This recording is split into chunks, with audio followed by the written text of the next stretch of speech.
Bismillahirrahmanirrahim. Assalamualaikum warahmatullahi wabarakatuh. Ketemu lagi di channel YouTube Akbar Zainuddin, inspirasi motivasi pengembangan diri. Kali ini kita akan ngobrol dengan orang yang luar biasa, ya, Ustadz Rofiuddin, yang bersaudara mendirikan pesantren. Tapi luar biasanya bukan di pesantren biasa, pesantren di Gang Doli, ya, di ex lokalisasi Doli yang terbesar se-Asia Tenggara. Jangan lupa like and subscribe terlebih dahulu.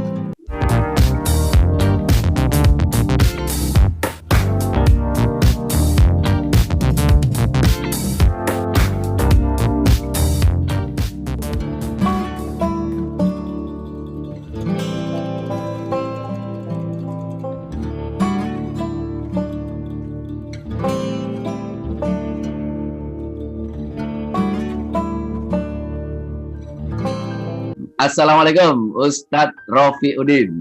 Kaifal hal? Waalaikumsalam warahmatullahi Ustadz Akbar Zainuddin. Sehat Ustadz ya? Berkhair. Alhamdulillah. Sehat.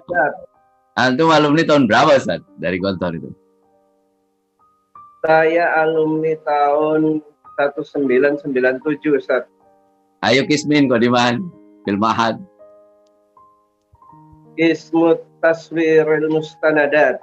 Fotokopi Ustaz. Oh, bagian fotokopi ya. Oh, di periode saya belum ada itu bagian fotokopi ya. Iya. Oke. Nah, ini dia menarik sekali. Pesantren Jauharatul Hikmah ada di kawasan lokalisasi Doli. Itu bagaimana itu antum bareng saudara-saudara kok mendirikan di sana itu ceritanya? Tafadhol Ustadz Rofi. Ya, bismillahirrahmanirrahim. Assalamualaikum warahmatullahi wabarakatuh. Waalaikumsalam warahmatullahi wabarakatuh. Pertama-tama saya ucapkan syukur, alhamdulillah kita bisa bersua meskipun lewat online. Kita bersyukur atas karunia nikmat Allah berupa kesehatan dan keimanan. Kemudian tidak lupa sholawat serta salam selalu kita haturkan untuk Nabi besar Muhammad SAW. Ini pesantren Jauharatul Hikmah ini adalah mutiara di dalam lumpur hitam, Ustaz. Karena letak pesantren kami itu benar-benar di tengah-tengah perkampungan lokalisasi. Jadi Allah. Alamatnya tepatnya di Jalan Putrajaya Timur 4B nomor 4. Jadi di samping pesantren kami itu lokalisasi. Kanan lokalisasi, samping kiri juga lokalisasi. Nah, tepatnya kita berdiri tahun 2008. 2008. Saat itu, ya, 2008 bersama Dr. Muhammad Nu'man MA, kakak saya. Beliau alumni 87 atau 86, satu angkatan dengan Ustadz Fairuz. Oke. Kemudian saya, kemudian ada adik saya Muhammad Komarudin. Nah, ini awalnya sebenarnya kami meneruskan perjuangan almarhum ayah saya. Jadi pada tahun 1970-an ayah saya melihat hijrah, Ustaz.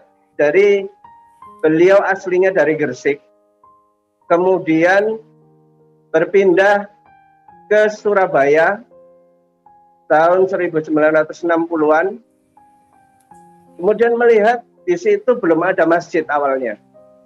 Nah, almarhum ayah saya itu. Ya, di sekitar situ belum ada masjid. Kebetulan masih sepi, Ustaz. Dulu Doli itu awalnya adalah pemakaman Cina. Oh, Jadi sebelum ada kompleks. waktu itu belum jadi lokalisasi. Ya, ada pemakaman Cina di daerah Surabaya Selatan. Oke. Ya, kemudian almarhum ayah saya melihat belum ada masjid, kemudian beliau mengajak adik-adiknya, ada adiknya jumlahnya 4, itu dari Gresik, Leran, tepatnya ada makam Fatimah binti Maimun di desa Leran ayah saya. Itu 4 adiknya dibawa ke Surabaya, Ustaz. Kebetulan di situ ada pasar tradisional.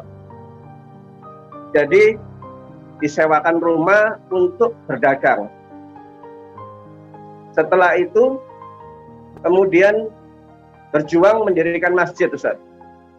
Alhamdulillah setelah masjid tersebut berdiri,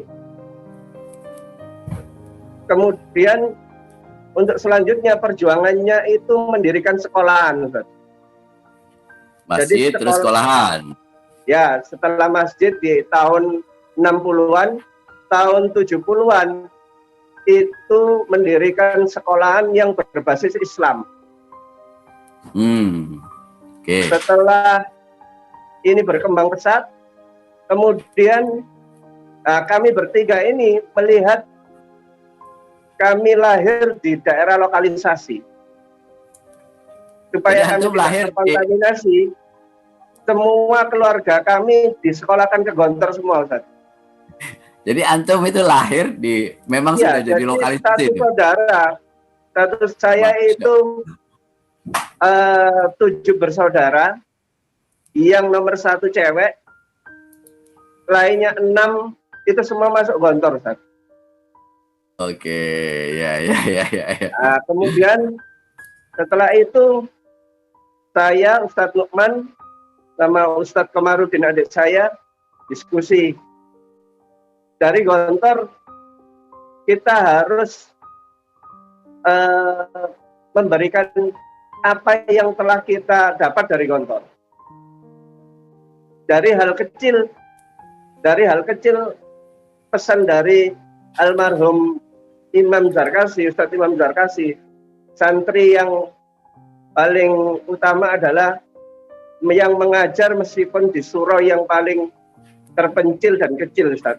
Pesan beliau. Orang besar menurut Gontor. Ya.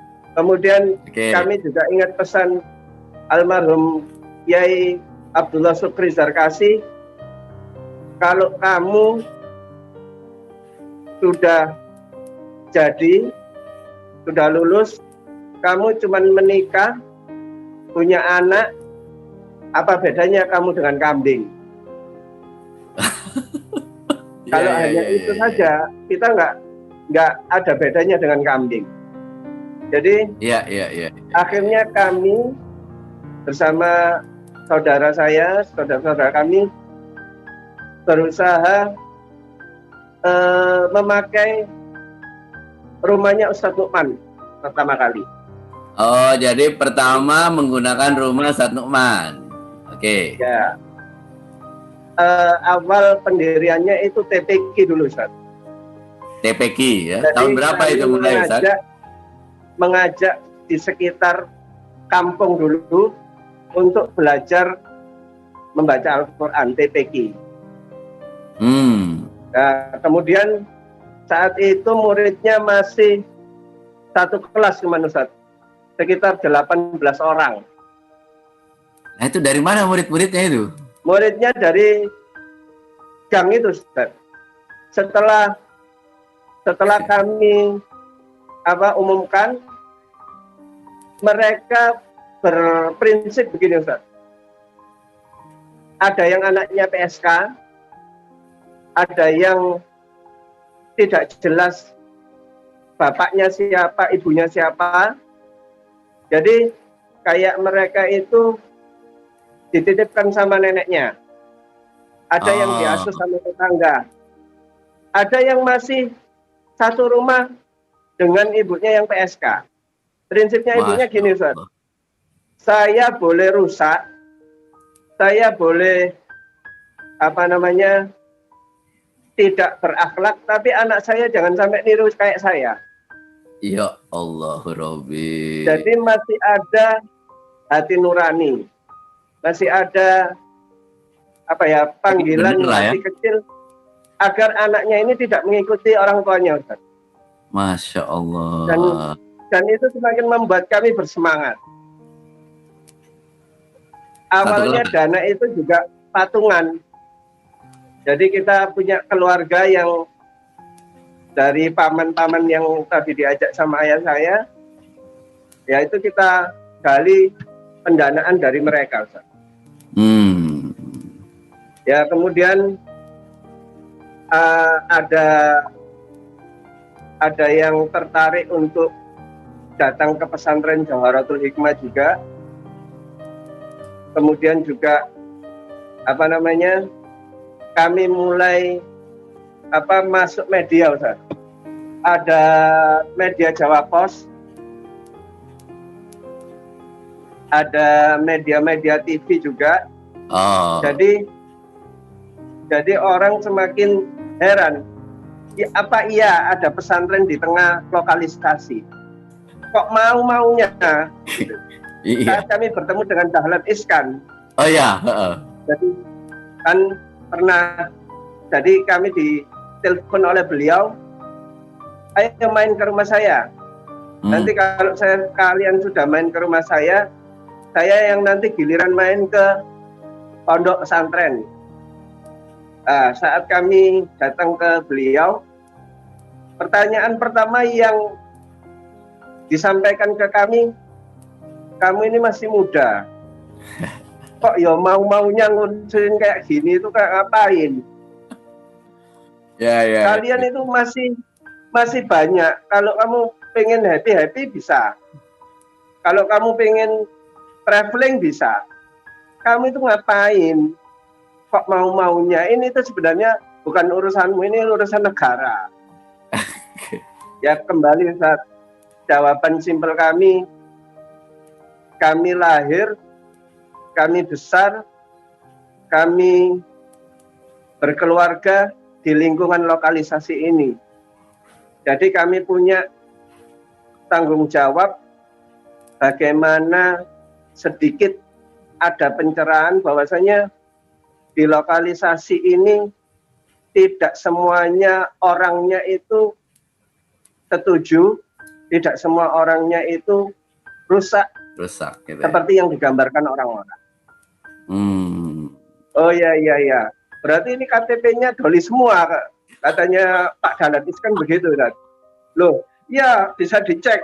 Kami semua yang datang ke sini KTP-nya doli semua, Pak Dahlan. Beliau ketawa, wah menarik ini saya akan datang ini. Santrinya ada berapa?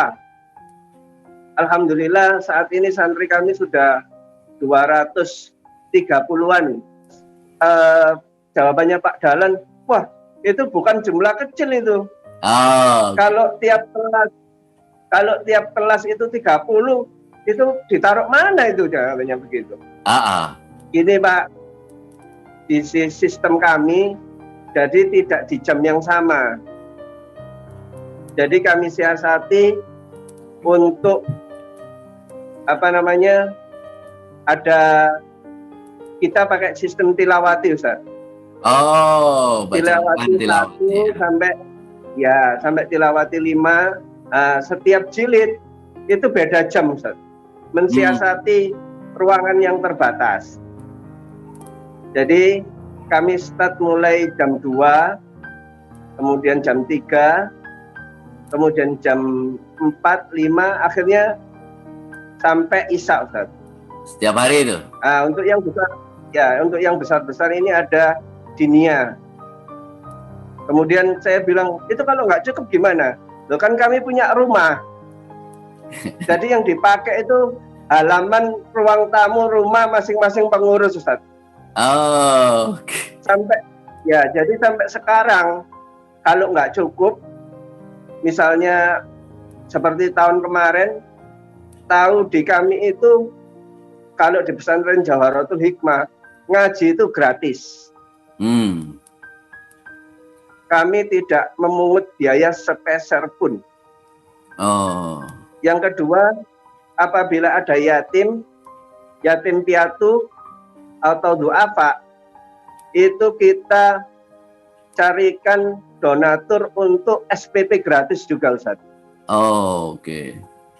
Bahkan kalau yatim piatu itu kayak alat sekolah, kemudian hal-hal lain yang berkaitan dengan sekolah, itu insya Allah kami semua pengurus itu apabila ada keluhan, Pak, sepatu saya jebol misalnya, insya Allah kita belikan, Ustaz. Masya Allah. Duitnya dari mana itu, Ustaz? Ya, ini alhamdulillah karena ada pemberitaan, orang semakin penasaran, Ustaz. Oh. Biasanya orang itu ke Doli itu melihat lokalisasi. Saat ini wisata Doli, ya, ini kita ada kerjasama dengan tour guide. Oke. Jadi ada Yayasan Cak Daning Surabaya. Ya. Dia menggali setelah Doli ini tutup, orang kan semakin penasaran, Ustaz. Dulu waktu rame takut kan mau ke sana, dipikir dia adalah pelanggan. Saat ini setelah tutup, orang penasaran ke sana, Ustaz. Karena alhamdulillah ya, Bu Risma atas jasa beliau menutup, meskipun kita tidak tutup mata, walaupun tidak terang-terangan, saat ini tetap masih ada, Ustaz. Tapi jumlahnya sangat-sangat kecil dan tidak berani terang-terangan. Kemudian miras juga ada, tapi nggak sedahsyat dulu. Kembali lagi, Cak Daning ini menggali potensi yang ada di Doli, Ustaz. Ada yang UMKM, masyarakat Doli yang memproduksi makanan kecil. Salah satu yang dimasukkan itu pesantren Jawharatul Hikmah, Ustaz. Wisata religi ke sana ya? Ya. Sekali. Jadi kayak 1 bulan yang lalu itu ada peneliti dari Jepang, Ustaz. Jadi penasaran, kok ada lembaga yang mau-maunya ngurusin kayak gini. Saya ditanya, jangan-jangan Anda digaji sama Pemkot? Oh iya. Saya bilang gini, kalau digaji kita tambah seneng, Pak. Jadi seperti yang saya ceritakan kepada Ustadz Akbar, kami di sini lahir sejak kecil di sini. Jadi kami merasakan bagaimana mengaji, tapi di sampingnya karaoke dengan suara musik dangdut yang luar biasa, Ustadz. Namanya santri ya, anak-anak kecil. Jadi baca Al-Quran, setelah baca Al-Quran kadang ya joget-joget, Ustaz. Terus kami arahkan, jangan joget-joget. Kalau ada musik nggak usah joget, pakai sholawatan aja. Ya, kemudian dari situ, Ustaz, akhirnya banyak yang menawarkan. Salah satunya yang terakhir ini Gubernur Jawa Timur Bu Khofifah itu stafnya menghubungi kami untuk bikin proposal apa yang perlu dibantu. Alhamdulillah saat ini kita sudah membeli 3 rumah bekas wisma lokalisasi, Ustaz. 3 rumah bekas wisma. Jadi losmen-losmen jadikan kamar-kamar gitu. Jadi kalau di kampung itu yang dijadikan tempat untuk transaksi. PSK itu kan namanya wisma, Ustaz. Alhamdulillah ex-wisma ini 3 rumah alhamdulillah sudah dibeli sama Jawharatul Hikmah. Dan letaknya itu berjejer, Ustaz. Akhirnya kami foto, kami belum punya masjid, asrama kami terbatas. Jadi dalam proposal itu kami mau membangun asrama dan masjid.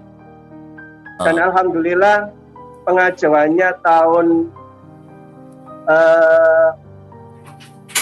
2019, bantuannya cair 2020, Ustaz. Dan saat ini masih proses. Jadi proses pembangunan saat ini.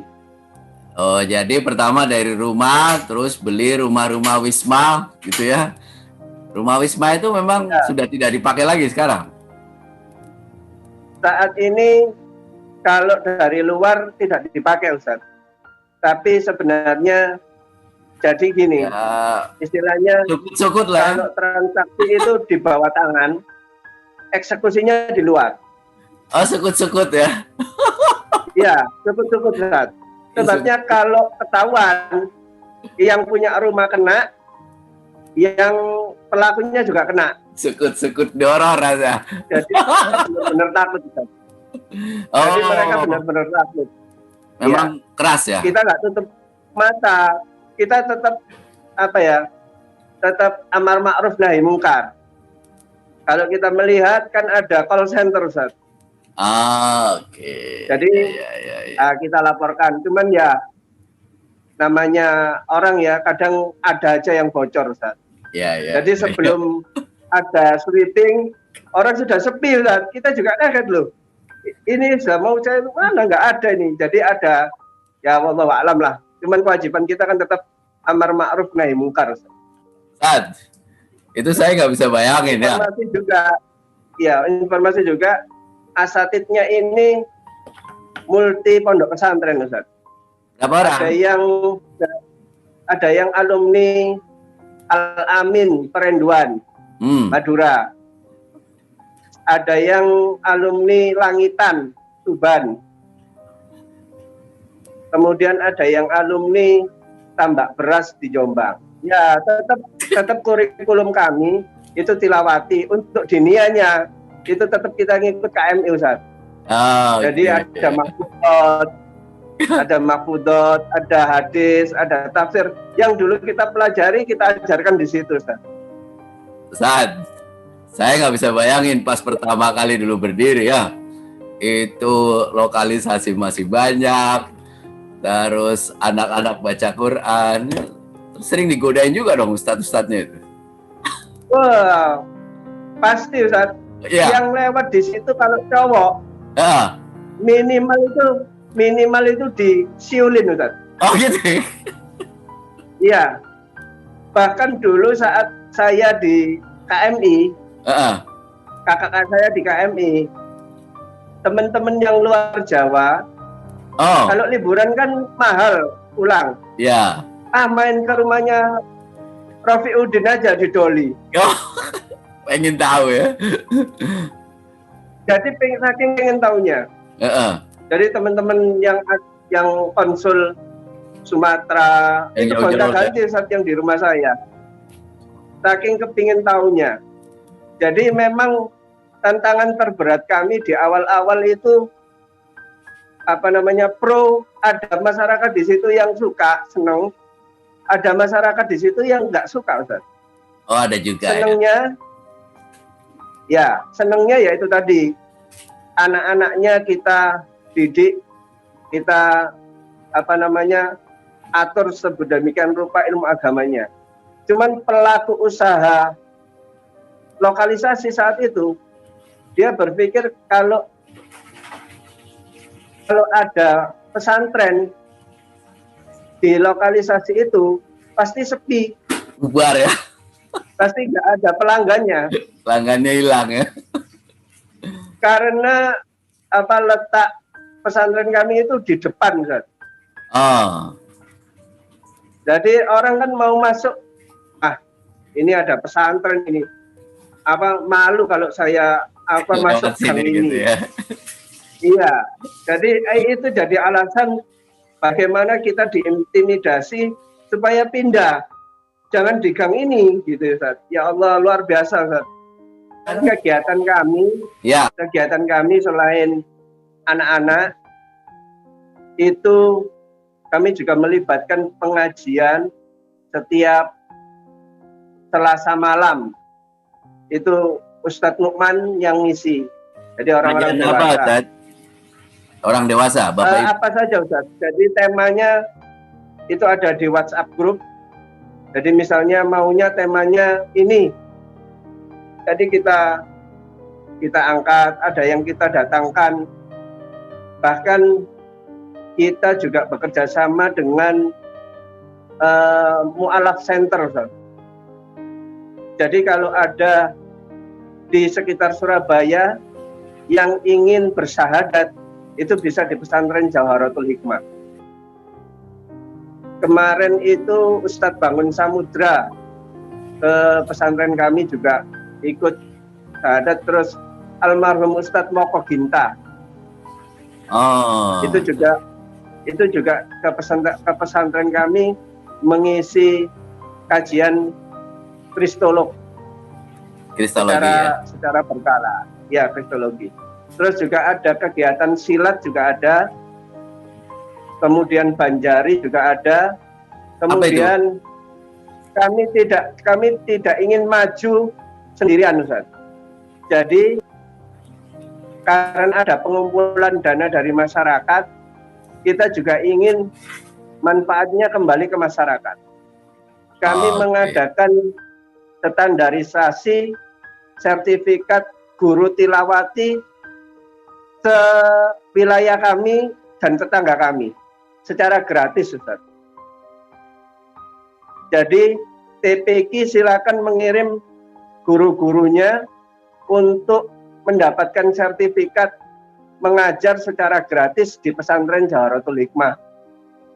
Jadi ada pelatihannya itu selama 1 minggu, Ustaz.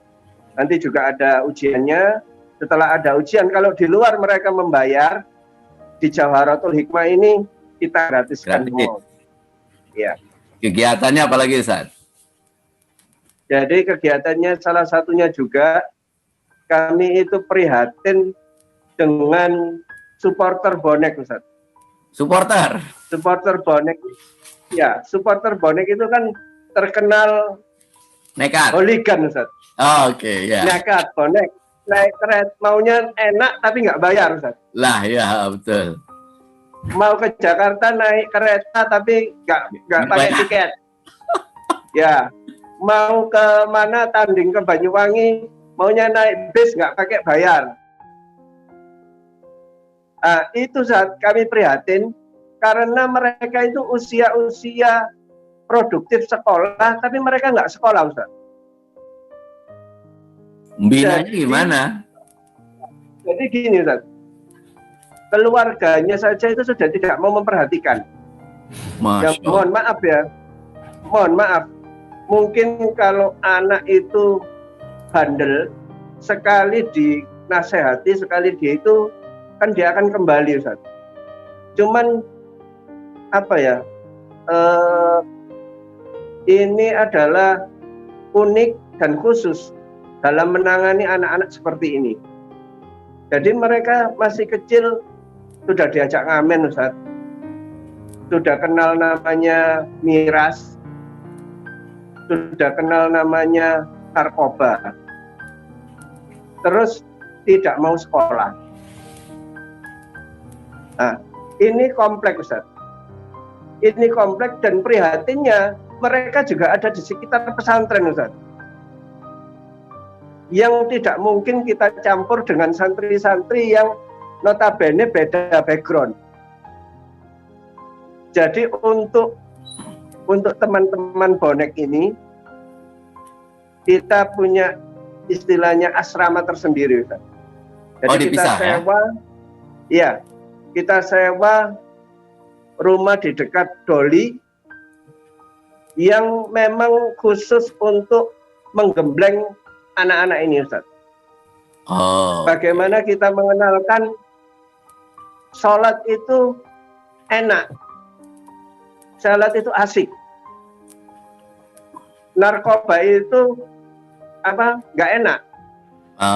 Sepertinya enak, tapi itu tidak enak akhirnya. edukasi Kemudian begitu, ada yang ditato, ya mohon maaf Ustaz, ada yang ditato sampai di wajahnya itu ditato Ustaz. Kalau kondisi sekarang gimana, Ustaz? Doli dan pesantren. Ini Kak, kondisi saat ini Ustaz, yaitu tadi untuk pelaku prostitusi itu memang menurun drastis memang. Cuman kami tidak menutup mata, tetap masih ada. Kemudian diam-diam tapi ya. Miras itu juga masih ada meskipun tidak itu. Karena ada pelaku karaoke ilegal Ustaz. Oh. Jadi di mana ada karaoke, pasti di situ ada temennya kan. Nah, temennya itu miras. Nah, ini yang juga kami amar ma'ruf nahi munkar untuk ini Ustaz. Ke depan. Kemudian masa pandemi ini, jadi kita juga membatasi jumlah. Maksudnya biasanya satu lokal itu bisa untuk 3 kelas. Sekarang cuman 1 kelas. Jadi untuk jamnya ini sekarang, Ustaz? Ya sekarang itu santrinya 230, untuk ustadznya itu ya? 18 orang Ustaz. 18 orang. Tinggal di mana ustadznya itu? Oh, ada yang murabbi di situ. Ada yang tinggal di situ. Ya? Ada yang tinggal di luar, ya memang. Oke, Ustaz. Ke depan ini pengennya antum ini pesantren Jawharatul Hikmah ini seperti apa, Ustaz? Visi ke depannya. Kedepannya memang kami saat ini kan yang mukim masih jumlahnya puluhan. Kita punya santri 230 yang mungkin masih 20-an Ustaz. Terbatas asrama, terbatas hal-hal yang belum kami penuhi. Harapan kami semoga ke depan kami bisa seperti di Gontor. Semua santrinya itu di asrama semua. Jadi kita bisa mendidik santri mulai dari bangun tidur sampai tidur lagi. Jadi 24 jam kami membentuk karakter seperti yang saat dulu kami santri di Gontor. Mudah-mudahan Ustaz berkah selalu ini ya buat antum dan kawan-kawan para pejuang ini luar biasa ini. Amin, ya. Amin. Mudah-mudahan selalu maju, berkembang. Ini mudah-mudahan pesantren itu terus maju, terus berkembang, khidmah untuk umat, makin bermanfaat buat masyarakat. Saya kira itu Ustaz. Syukran jazilan ya. Amin Ustaz. Mudah-mudahan selalu sehat. Ya, salam buat semuanya. Ya. Insya Allah nanti kapan-kapan ada waktu saya pengen juga nih. Tafadhol. Kami membuka pintu 24 jam untuk siapapun yang akan ingin tahu ini kayak gimana sih pondok di dalam lokalisasi itu seperti apa. Meskipun lokalisasinya sudah tutup saat ini. Betul. Monggo. Baik, ya. Syukran Ustaz. Ya. Terima kasih banyak. Ya. Assalamualaikum warahmatullahi wabarakatuh. Waalaikumsalam warahmatullahi wabarakatuh.